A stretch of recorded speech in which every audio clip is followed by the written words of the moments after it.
नमस्कार बंधु माने आपण माने समस्तंको कालिया पंचिका चैनल रे हार्दिक स्वागत। मु आशा करूची आपण माने समस्ते बहुत भलरे थिबे।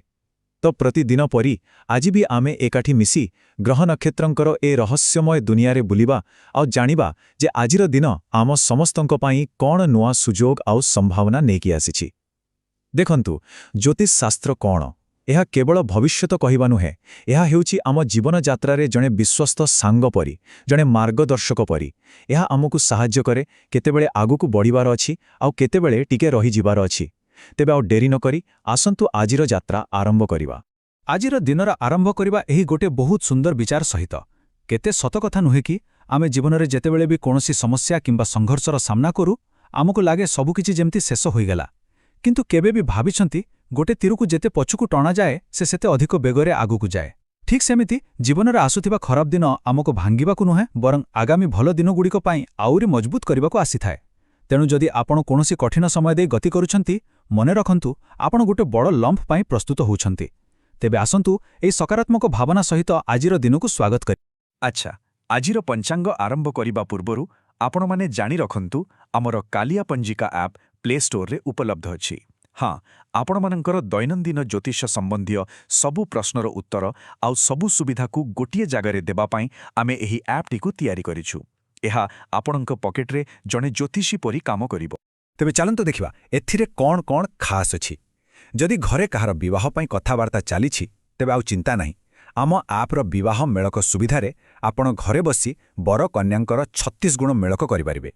आउ जदि घर को कोनोसी नुआ सदस्य आसीचंती तांको पई एक सुंदर राशि अनुसारे शुभ नाम खोजिबा हेउ किंबा तांकर संपूर्ण जन्म जातक तैयारी करिबा हेउ सबु किछि बे आपणका आंगुठी नुडरे। एहा सहित आपण दैनिक मासिक और वार्षिक राशिफल केवल पढ़ी पारिबे ताहा नहे, जदि पढ़िबाकू इच्छा नाही तेबे आराम रे सुनि भी पारिबे।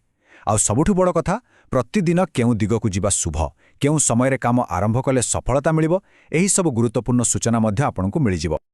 तेबे आउ डेरी काहींकी आज ही प्ले स्टोर रे जाई कालिया पंजिका सर्च करंतु आउ इंस्टॉल करि दियंतु। नचेत सबुठु सहज उपाय होची एही वीडियोर डिस्क्रिप्शन रे जो लिंक दिया जाइछि सेथिरे क्लिक करी इंस्टॉल करंतु एवं ज्योतिष जगतर सबु सुविधा निज मोबाइल रे पांतु। एबे चलंतु आमर कालिया पंजिका रे आजिर पंचांग विषय कथा हेबा। आपण माने भाबुथेबे ए पंचांग कोन? देखंतु एहा हेउछि आम वैदिक ज्योतिषर आधार। जेमिति गोटे दिनर पाणीपाग रिपोर्ट थाए, ठीक सेमिति पंचांग हेउछि दिनर ग्रह नक्षत्रंकर रिपोर्ट। पंच माने 5 आउ अंग माने भाग। तिथि, बार, नक्षत्र, जोग एवं करण एही पांचोटी मिसी आजिर दिनर शक्ति को दिनर मिजाज को निर्धारण करंती। तेणु राशिफल जानिबा पूर्वरु दिनर मूलदुआ को बुझिबा निहाती जरूरी। तेबे आसंतु देखिबा आजिर पंचांग कोन कहुछि। आज होछि इंग्राजी तारीख 12 जनवरी 2026 आउ दिनटी होछि सोमवार, महादेवंकर दिन। आम ओडिया पांजी अनुसारे एहा हेउछि माघ मासर कृष्ण पक्ष। आज तिथि रहिब नवमी, दिन 12टा 43 मिनिट पर्यंत। नवमी तिथिरे साधारणतः कोनोसी विवादीय किंबा आक्रमक कार्यरू दूरई रहिब भल। आउ आजिर सबुठु गुरुत्वपूर्ण अंग नक्षत्र हेउछि स्वाति नक्षत्र, जहा राति 9टा 5 मिनिट जाय रहिब। देखंतु स्वाति नक्षत्रर स्वामी हेउछंती राहु, किंतु एहा तुला राशि रे अवस्थित जहार स्वामी शुक्र। एहार अर्थ आज दिन में कूटनीति, संतुलन, बुझामणा और स्वाधीन चिंताधारार प्रभाव रहिब। आज चंद्रमा मध्य तुला राशि रे रहिबे, तेणु लोकंकर मन संपर्क, सांगसाथी एवं सामाजिक कार्यकलाप आड़कू बेसी टाणी हेब। एहा सहित आज एक बहुत शुभ जोग संख्या केदार जोग मध्य रहिछि। एही जोग सेतेबेले सृष्टि हुए जेतेबेले ग्रह माने कुंडलीर 4टी घरे एकाठी होई जांती। एहा सफलता, सम्मान और प्रतिष्ठा देइथाए। तेणु मोटामोटी भावे आजिर दिन बुझामणा एवं सफलता पाई बहुत भल। तो ए तो गला आज दिनर सामग्रिक शक्ति कथा, किंतु एई शक्ति आपणक राशि उपरे किपरि प्रभाव पकाइबो, आपण पाई दिनटी केमिति रहिबो, एबे सही समय आसी जाइछि जाहाकू आपण माने अपेक्षा करछंती। आसंतु आमर राशिफल यात्रा आरंभ करिबा। प्रथमे आमे मेष राशिरु कन्या राशि पर्यंत कथा हबा। जदि आपणक राशि गुड़िक भितर कोनोसी गोटिए तेबे टिके ध्यानर सहित शुणंतु। चलंतु एबे आमर कालिया पंजिकारे मेष राशि विषय कथा हेबा। मेष राशिर व्यक्तिविशेषंक पई आज दिनटी एकदम 100% सकारात्मक रहिबो। एहार कारण हेउछि चंद्रमा आपणक राशिरु ठीक सप्तम भावरे माने तुला राशिर अछंती। सप्तम भाव हेउछि पार्टनरशिप, बिजनेस एवं वैवाहिक जीवनर घर। तेणु कार्यक्षेत्र रे आपणकर लोक संपर्क आज बहुत कामरे आसिबो। ଆପଣଙ୍କର ଭଲ ନା ପାଇଁ ବଡ଼ ବଡ଼ କାମ ବି ସହଜରେ ହୋଇଯିବ। ସିନିୟର୍ସ ମାନେ ଆପଣଙ୍କ ଉପରେ ବହୁତ ଖୁସି ରହିବେ। ଆର୍ଥିକ ଦୃଷ୍ଟିରୁ ତ ଦିନଟି ବହୁତ ବଢ଼ିଆ। ପଇସା ରୋଜଗାର କରିବାର ନୂଆ ନୂଆ ରାସ୍ତା ଖୋଲିବ। ପରିବାରରେ ଆପଣଙ୍କର ମାନ ସମ୍ମାନ ବଢ଼ିବ ଏବଂ ଘରର ବଡ଼ ଲୋକଙ୍କର ସ୍ୱାସ୍ଥ୍ୟ ଭଲ ରହିବ। ଆପଣଙ୍କ ପାଇଁ ଭବିଷ୍ୟତର ସଂକେତ ହେଲା ଏହି ଯେଉଁ ପଜିଟିଭ୍ ଏନର୍ଜି ଅଛି ଏହା ଆସନ୍ତାକାଲି ସନ୍ଧ୍ୟା ଯାଏଁ ରହିବ। ତେଣୁ ଏହି ସୁବର୍ଣ୍ଣ ସମୟର ପୁରା ଫାଇଦା ଉଠାନ୍ତୁ। ଚାଲନ୍ତୁ ଏବେ ଆମର କାଳିଆ ପଞ୍ଜିକାରେ ବୃଷ ରାଶି ବିଷୟରେ କଥା ହେବା। ବୃଷ ରାଶିର ବ୍ୟକ୍ତିମାନଙ୍କ ପାଇଁ ମଧ୍ୟ ଆଜି ଦିନଟି 100% ସକାରାତ୍ମକ ରହିବ। ଚନ୍ଦ୍ରମା ଆପଣଙ୍କ ରାଶିରୁ ଷଷ୍ଠ ଭାବରେ ଅଛନ୍ତି। ଦେଖନ୍ତୁ, ଷଷ୍ଠ ଭାବ ହେଉଛି ଶତ୍ରୁ, ରୋଗ ଆଉ ଚ୍ୟାଲେଞ୍ଜରର ଘର। ଏଠାରେ ଚନ୍ଦ୍ରମାଙ୍କ ଉପସ୍ଥିତି ଆପଣଙ୍କୁ ମାନସିକ ସ୍ତରରେ ବହୁତ ଶକ୍ତିଶାଳୀ କରିଦେବ। ଯେକୌଣସି ସମସ୍ୟା ଆସୁ ଆପଣ ନିଜେ ବୁଦ୍ଧି ଏବଂ ତର୍କ ଦ୍ୱାରା ତାଙ୍କୁ ସମାଧାନ କରିଦେବେ। ଭାଗ୍ୟ ଆପଣଙ୍କ ସାଥିରେ ଅଛି। ପଇସାପତ୍ର ମାମଲାରେ ଦିନଟି ଭଲ। ପାରିବାରିକ ଜୀବନରେ ଶାନ୍ତି ରହିବ ଆଉ ବୈବାହିକ ଜୀବନରେ ଯଦି କିଛି ମନମାଳିନ୍ୟ ଥିଲା ତାହା ଦୂର ହେବ। ସ୍ୱାସ୍ଥ୍ୟ ମଧ୍ୟ ବଢ଼ିଆ ରହିବ। ଯୁବକ ଯୁବତୀଙ୍କ ପାଇଁ ଟିପ୍ପଣୀ ହେଲା, ଯଦି ସମ୍ପର୍କରେ କିଛି ସମସ୍ୟା ଅଛି ତେବେ ଆଜି ଟିକେ ନିଜେ ଇଗୋକୁ ପାଖରେ ରଖି କଥା ହୁଅନ୍ତୁ। ଦେଖିବ ବହୁ ପୁରୁଣା ସମସ୍ୟା ସମାଧାନ ହୋଇଯିବ। ଚାଲନ୍ତୁ ଏବେ ଆମର କାଳିଆ ପଞ୍ଜିକାରେ ମିଥୁନ ରାଶି ବିଷୟରେ କଥା ହେବା। ମିଥୁନ ରାଶି ପାଇଁ ଆଜି ଦିନଟି ଟିକେ ସାବଧାନ ରହିବାର ଦିନ। ଦିନଟି ମାତ୍ର 40% ସହାୟକ ରହିବ। କାରଣ ହେଉଛି ଚନ୍ଦ୍ରମା ଆପଣଙ୍କ ରାଶିରୁ ପଞ୍ଚମ ଭାବରେ ଅଛନ୍ତି। ପଞ୍ଚମ ଭାବରେ ଚନ୍ଦ୍ରମା ଥିଲେ ମଣିଷ ଟିକେ ଅଧିକ ଭାବପ୍ରବଣ ହୋଇଯାଏ ଆଉ ତରବରିଆ ଭାବେ ଆର୍ଥିକ ନିଷ୍ପତ୍ତି ନେଇଯାଏ। ତେଣୁ ଆଜି ଆପଣଙ୍କର ମୁଖ୍ୟ ଧ୍ୟାନ ରହିବା ଦରକାର ନିଜ ଖର୍ଚ୍ଚ ଉପରେ। ଅଯଥା ଖର୍ଚ୍ଚ ବଢ଼ିବାର ସମ୍ଭାବନା ଅଛି। ବିଶେଷ କରି ସଟ୍ଟା, ଲଟେରୀ କିମ୍ବା ସେୟାର ବଜାର ଭଳି ଜିନିଷରୁ ସମ୍ପୂର୍ଣ୍ଣ ଦୂରେଇ ରୁହନ୍ତୁ, ନଚେତ୍ ବଡ଼ ଆର୍ଥିକ କ୍ଷତି ହୋଇପାରେ। ଘରେ ଆପଣଙ୍କର ଖର୍ଚ୍ଚ କରିବାର ଅଭ୍ୟାସ ପାଇଁ କିଛି କଥା ଶୁଣିବାକୁ ମିଳିପାରେ। ଭବିଷ୍ୟତକୁ ନେଇ ଅଧିକ ଚିନ୍ତା କରି ମାନସିକ ଚାପ ବଢ଼ାନ୍ତୁ ନାହିଁ। ଆପଣଙ୍କ ପାଇଁ ଫ୍ୟୁଚର ହିଣ୍ଟ ହେଲା, ଆଜି ଅତ୍ୟନ୍ତ ସାବଧାନ ରୁହନ୍ତୁ।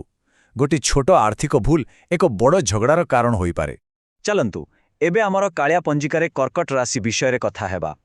କର୍କଟ ରାଶି ପାଇଁ ଦିନଟି 70% ସହାୟକ ରହିବ, କିନ୍ତୁ କିଛି ଦିଗରେ ସାବଧାନ ରହିବାକୁ ପଡ଼ିବ।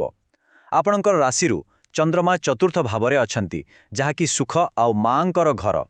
ଏହି ସ୍ଥିତି ଆପଣଙ୍କୁ ଅଧିକ ଭାଉକ କରିପାରେ, ଯାହାର ପ୍ରଭାବ ଆପଣଙ୍କର କାମ ଉପରେ ପଡ଼ିପାରେ। ଅଫିସରେ ନିଜ ସିନିୟର କିମ୍ବା କୌଣସି କ୍ଲାଏଣ୍ଟଙ୍କ ସହ କଥା ହେବାବେଳେ ନିଜ ରାଗ ଉପରେ କଣ୍ଟ୍ରୋଲ ରଖନ୍ତୁ, ନଚେତ୍ ସମସ୍ୟା ହୋଇପାରେ। ଖର୍ଚ୍ଚ ଉପରେ ଟିକେ ନଜର ରଖନ୍ତୁ। ପରିବାରରେ ଆପଣ ସମସ୍ତଙ୍କ ପାଇଁ ବହୁତ କିଛି କରିବେ, କିନ୍ତୁ ତଥାପି ମନରେ କେଉଁଠି ନା କେଉଁଠି ଏକ ଅସନ୍ତୋଷ ଭାବ ରହିବ। ନିଜ ମାଙ୍କ ସ୍ୱାସ୍ଥ୍ୟ ପ୍ରତି ବିଶେଷ ଧ୍ୟାନ ଦେବା ଜରୁରୀ। ଆପଣଙ୍କ ପାଇଁ ଭବିଷ୍ୟତର ସଂକେତ ହେଉଛି ଅଫିସରେ ଚାଲୁଥିବା ଗସିପ୍ କିମ୍ବା ପରଚର୍ଚ୍ଚାରୁ ନିଜକୁ ଦୂରେଇ ରଖନ୍ତୁ, ନଚେତ୍ ଆପଣ ଅଜାଣତରେ କାହା ବିରୁଦ୍ଧରେ ହେଉଥିବା ଷଡ଼ଯନ୍ତ୍ରରେ ଫସିଯାଇପାରନ୍ତି। ଚାଲନ୍ତୁ ଏବେ ଆମର କାଳିଆ ପଞ୍ଜିକାରେ ସିଂହ ରାଶି ବିଷୟରେ କଥା ହେବା। ସିଂହ ରାଶିର ବ୍ୟକ୍ତିମାନଙ୍କ ପାଇଁ ଆଜି ଦିନଟି 70% ସକାରାତ୍ମକ ରହିବ। ଚନ୍ଦ୍ରମା ଆପଣଙ୍କର ରାଶିରୁ ତୃତୀୟ ଭାବ ମାନେ ପରାକ୍ରମ ଭାବରେ ଅଛନ୍ତି। ଏହା ଆପଣଙ୍କୁ ସାହସ, ଆତ୍ମବିଶ୍ୱାସ ଦେବ। ଆଜି ଆପଣଙ୍କର ଯୋଗାଯୋଗ କୌଶଳ ବହୁତ କାମରେ ଆସିବ। କାର୍ଯ୍ୟକ୍ଷେତ୍ରରେ ଆପଣଙ୍କର ଲୋକପ୍ରିୟତା ବଢ଼ିବ।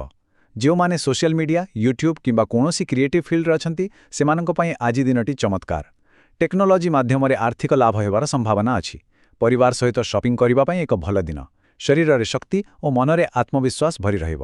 ଆପଣଙ୍କ ପାଇଁ ଭବିଷ୍ୟତର ସଂକେତ ହେଉଛି, ଯଦି ଆପଣଙ୍କ ମନରେ କୌଣସି ଆଇଡିଆ ଅଛି ଯାହାକୁ ଆପଣ ସାଧାରଣତଃ ଡରିକି କରୁନାହାନ୍ତି, ତାକୁ ଆଜି କରନ୍ତୁ। କାରଣ ଆଜି ଭାଗ୍ୟ ସାହସୀ ଲୋକଙ୍କର ହିଁ ସାଥ ଦେବ। ଚାଲନ୍ତୁ ଏବେ ଆମର କାଳିଆ ପଞ୍ଜିକାରେ କନ୍ୟା ରାଶି ବିଷୟରେ କଥା ହେବା। କନ୍ୟା ରାଶିର ବ୍ୟକ୍ତିମାନଙ୍କ ପାଇଁ ଦିନଟି 75% ସହାୟକ ରହିବ। ଚନ୍ଦ୍ରମା ଆପଣଙ୍କ ରାଶିରୁ ଦ୍ୱିତୀୟ ଭାବରେ ଅଛନ୍ତି, ଯାହାକି ଧନ ଏବଂ ପରିବାରର ଘର। ଏହି ସ୍ଥିତି ଆପଣଙ୍କୁ ଆଜି ଭାବପ୍ରବଣତା ଛାଡ଼ି ବ୍ୟବହାରିକ ହେବାକୁ ପରାମର୍ଶ ଦେଉଛି।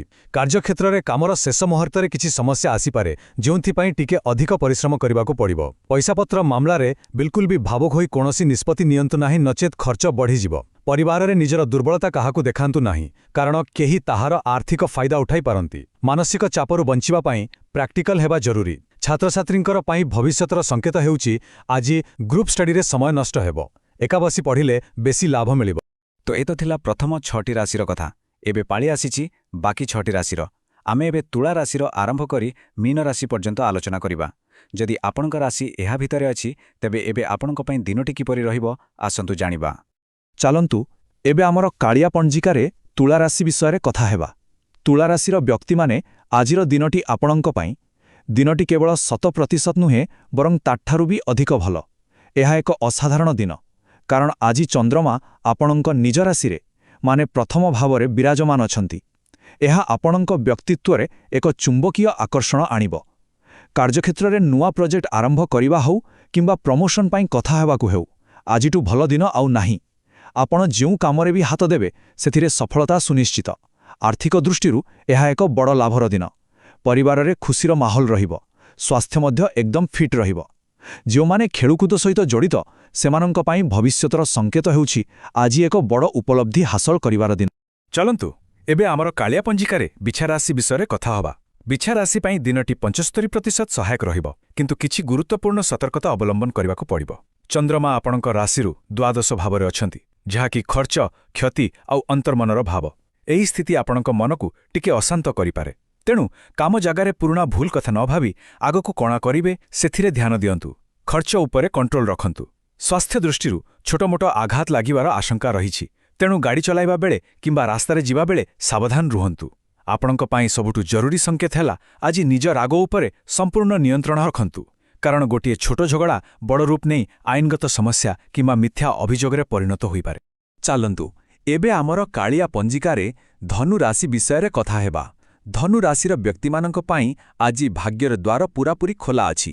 ଦିନଟି 100% ସକାରାତ୍ମକ ରହିବ, କାରଣ ଚନ୍ଦ୍ରମା ଆପଣଙ୍କ ରାଶିରୁ ଏକାଦଶ ଭାବ ମାନେ ଲାଭ ଭାବରେ ଅଛନ୍ତି। ଏହା ହେଉଛି ଆୟ, ଇଚ୍ଛାପୂର୍ତ୍ତି ଏବଂ ସଫଳତାର ଘର। କାମ ଜାଗାରେ ଆପଣଙ୍କୁ କିଛି ଗୁପ୍ତ ତଥ୍ୟ ମିଳିପାରେ, ଯାହା ଆପଣଙ୍କୁ ଆପଣଙ୍କ ପ୍ରତିଦ୍ୱନ୍ଦ୍ୱୀଙ୍କଠାରୁ ଆଗକୁ ନେଇଯିବ। ଆର୍ଥିକ ଦୃଷ୍ଟିରୁ ଆଜି ବଡ଼ ଧରଣର ଲାଭ ମିଳିବାର ସମ୍ଭାବନା ଅଛି। ହୁଏତ କୌଣସି ପୁରୁଣା ନିବେଶରୁ ଭଲ ରିଟର୍ଣ୍ଣ ମିଳିପାରେ। ଆପଣଙ୍କର ବହୁଦିନର କୌଣସି ଇଚ୍ଛା ଆଜି ପୂରଣ ହୋଇପାରେ। ପରିବାରରେ ପୈତୃକ ସମ୍ପତ୍ତିକୁ ନେଇ ଆଲୋଚନାରେ ଆପଣଙ୍କ ଭୂମିକା ଗୁରୁତ୍ୱପୂର୍ଣ୍ଣ ରହିବ। ସ୍ୱାସ୍ଥ୍ୟ ଭଲ ରହିବ। ଆପଣଙ୍କ ପାଇଁ ଭବିଷ୍ୟତର ସଂକେତ ହେଉଛି ହଠାତ୍ ମିଳିଥିବା ଅର୍ଥକୁ କେଉଁଠି ଲଗାଇବେ ସେ ନେଇ ଶୀଘ୍ର ଏକ ବଡ଼ ନିଷ୍ପତ୍ତି ନେବାକୁ ପଡ଼ିବ। ଚାଲନ୍ତୁ ଏବେ ଆମର କାଲିଆ ପଞ୍ଜିକାରେ ମକର ରାଶି ବିଷୟରେ କଥା ହେବା। ମକର ରାଶିର ବ୍ୟକ୍ତିମାନଙ୍କ ପାଇଁ ଆଜି ଆପଣଙ୍କ କ୍ୟାରିୟର ପାଇଁ ଏକ ପାୱାରଫୁଲ୍ ଦିନ। ଦିନଟି 70% ସକାରାତ୍ମକ ରହିବ। ଚନ୍ଦ୍ରମା ଆପଣଙ୍କ ରାଶିରୁ ଦଶମ ଭାବ ମାନେ କର୍ମ ଭାବରେ ଅଛନ୍ତି। ଏହା କ୍ୟାରିୟର ପାଇଁ ବହୁତ ଭଲ। କାମରେ ଆପଣଙ୍କର ଫୋକସ୍ ଏକଦମ ଲେଜର ସାର୍ପ ରହିବ। ଆପଣ କେବଳ ନିଜ ଲକ୍ଷ୍ୟ ଉପରେ ଧ୍ୟାନ ଦେବେ ଆଉ ଆଗକୁ ବଢ଼ିବେ। ଆର୍ଥିକ ଲାଭ ନିଶ୍ଚିତ ମିଳିବ, ଯଦିଓ ବିଦେଶ ସମ୍ବନ୍ଧୀୟ କାମରେ ଟିକେ ସମସ୍ୟା ଆସିପାରେ। ପରିବାରରେ ନିଜ ବାପା କିମ୍ବା କୌଣସି ବରିଷ୍ଠ ବ୍ୟକ୍ତିଙ୍କ କଥାକୁ ଧ୍ୟାନ ଦେଇ ଶୁଣନ୍ତୁ। ତାଙ୍କ ପରାମର୍ଶ ଆପଣଙ୍କୁ ଏକ ବଡ଼ ସମସ୍ୟାରୁ ବଞ୍ଚାଇ ଦେବ। କାମ କରିବା ପାଇଁ ଶରୀରରେ ଶକ୍ତି ଭରି ରହିବ। ଆପଣଙ୍କ ପାଇଁ ଭବିଷ୍ୟତର ସଂକେତ ହେଉଛି ନିଜ ବ୍ୟବସାୟକୁ ଆହୁରି ବଢ଼ାଇବା ପାଇଁ ନିଜ ପାର୍ଟନରଙ୍କ ସହ କଥା ହେବାର ଏହା ଏକ ଏକଦମ ସଠିକ୍ ସମୟ। ଚାଲନ୍ତୁ ଏବେ ଆମର କାଳିଆ ପଞ୍ଜିକାରେ କୁମ୍ଭ ରାଶି ବିଷୟରେ କଥା ହେବା। କୁମ୍ଭ ରାଶିର ବ୍ୟକ୍ତିମାନଙ୍କ ପାଇଁ ଆଜି ଦିନଟି ଧୈର୍ଯ୍ୟ ଏବଂ ସାହସର ପରୀକ୍ଷା ନେବ। ଦିନଟି ମାତ୍ର 22% ସହାୟକ ରହିବ, ତେଣୁ ଟିକେ ସାବଧାନ ରହିବାକୁ ପଡ଼ିବ।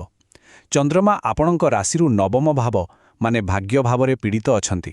ଏହି କାରଣରୁ ଭାଗ୍ୟର ସାଥ ମିଳିବାରେ ଟିକେ ବିଳମ୍ବ ହୋଇପାରେ, କିନ୍ତୁ ଭୟ କରନ୍ତୁ ନାହିଁ। କାମ ଜାଗାରେ ପୁରୁଣା କୌଣସି ନିଷ୍ପତ୍ତି ପାଇଁ ଆଇନଗତ କିମ୍ବା ଆର୍ଥିକ ନୋଟିସ୍ ଆସିବାର ଆଶଙ୍କା ରହିଛି। ମନରେ ଚାକିରିକୁ ନେଇ ଭୟ ରହିପାରେ, କିନ୍ତୁ ଶାନ୍ତ ରୁହନ୍ତୁ। ବ୍ୟବସାୟୀମାନଙ୍କୁ ନିଜର ଲାଭ କମ୍ କରିବାକୁ ପଡ଼ିପାରେ। ଗୃହିଣୀମାନେ ଘରର ଖର୍ଚ୍ଚ ଉପରେ ନିୟନ୍ତ୍ରଣ ରଖିବା ଜରୁରୀ। ଏହି କଠିନ ସମୟରେ ଆପଣଙ୍କ ପାଇଁ ଭବିଷ୍ୟତର ସଂକେତ ହେଉଛି ଆଧ୍ୟାତ୍ମିକ କାର୍ଯ୍ୟକଳାପ, ପୂଜାପାଠରେ ମନ ଲଗାଇଲେ କିଛି ମାତ୍ରାରେ ମାନସିକ ଶାନ୍ତି ମିଳିବ। ଧୈର୍ଯ୍ୟ ଧରନ୍ତୁ, ଏ ସମୟ ବି ଚାଲିଯିବ। ଚାଲନ୍ତୁ ଏବେ ଆମର କାଳିଆ ପଞ୍ଜିକାରେ ମୀନ ରାଶି ବିଷୟରେ କଥା ହେବା। ଆମ ରାଶିଫଳ ଯାତ୍ରାର ଏହା ହେଉଛି ଅନ୍ତିମ ରାଶି। ମୀନ ରାଶି ପାଇଁ ଦିନଟି 75% ସହାୟକ ଥିଲେ ମଧ୍ୟ ଅତ୍ୟନ୍ତ ସାବଧାନ ରହିବାକୁ ପଡ଼ିବ। ଚନ୍ଦ୍ରମା ଆପଣଙ୍କ ରାଶିରୁ ଅଷ୍ଟମ ଭାବରେ ଅଛନ୍ତି, ଯାହାକି ହଠାତ୍ ଘଟୁଥିବା ଘଟଣା, ବାଧା ଆଉ ଗଭୀର ରହସ୍ୟର ଘର। ତେଣୁ ଆଜି ଆପଣଙ୍କର କଥା ହିଁ ଆପଣଙ୍କର ସବୁଠୁ ବଡ଼ ଶତ୍ରୁ କିମ୍ବା ମିତ୍ର ହୋଇପାରେ। କାର୍ଯ୍ୟକ୍ଷେତ୍ରରେ କିଛି ବି କହିବା ପୂର୍ବରୁ 10 ଥର ଭାବନ୍ତୁ, ନଚେତ ଏକ ବଡ଼ ବିବାଦ ସୃଷ୍ଟି ହୋଇପାରେ। ପରିବାରରେ ଛୋଟ ଛୋଟ କଥାକୁ ନେଇ ବଡ଼ ଝଗଡ଼ା ହେବାର ସମ୍ଭାବନା ଅଛି। ସ୍ୱାସ୍ଥ୍ୟ ଦୃଷ୍ଟିରୁ ପେଟ ସମସ୍ୟା, ଥଣ୍ଡା କିମ୍ବା ହାତ ଗୋଡ଼ ଥରିବା ଭଳି ସମସ୍ୟା ଦେଖାଦେଇପାରେ। ଆପଣଙ୍କ ପାଇଁ ଭବିଷ୍ୟତର ସଂକେତ ହେଉଛି ଆଜି ଚୁପ୍ ରହିବା ହିଁ ଆପଣଙ୍କ ପାଇଁ ସବୁଠୁ ଭଲ ରଣନୀତି। ଯେତେ କମ୍ କହିବେ ସେତେ ଭଲ।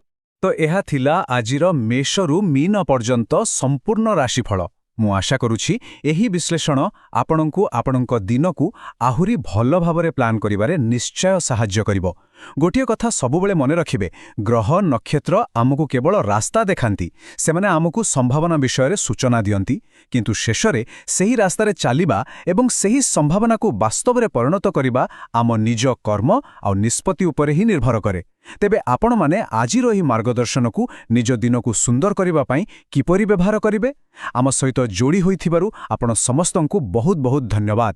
ଯଦି ଆପଣମାନଙ୍କୁ ଆମର ଏହି ପ୍ରୟାସ ଭଲ ଲାଗିଥାଏ ତେବେ ହିଁ ଆଲୋଚନାକୁ ଗୋଟିଏ ଲାଇକ୍ ଏବଂ ନିଜ ପ୍ରିୟଜନଙ୍କ ସହିତ ସେୟାର କରିବାକୁ ବିଲକୁଲ ଭୁଲିବେ ନାହିଁ। ଆମ ଚ୍ୟାନେଲ କାଲିଆ ପାଞ୍ଜିକାକୁ ସବସ୍କ୍ରାଇବ୍ କରନ୍ତୁ ଏବଂ ପାଖରେ ଥିବା ନୋଟିଫିକେସନ୍ ବେଲ୍ ଆଇକନ୍କୁ ଦବାଇ ଦିଅନ୍ତୁ, ଯାହାଫଳରେ ଆପଣ ପ୍ରତିଦିନ ଆମ ସହିତ ଯୋଡ଼ି ହୋଇପାରିବେ। ଆପଣମାନଙ୍କର କିନଟି ମଙ୍ଗଳମୟ ହେଉ। ଜୟ ଜଗନ୍ନାଥ।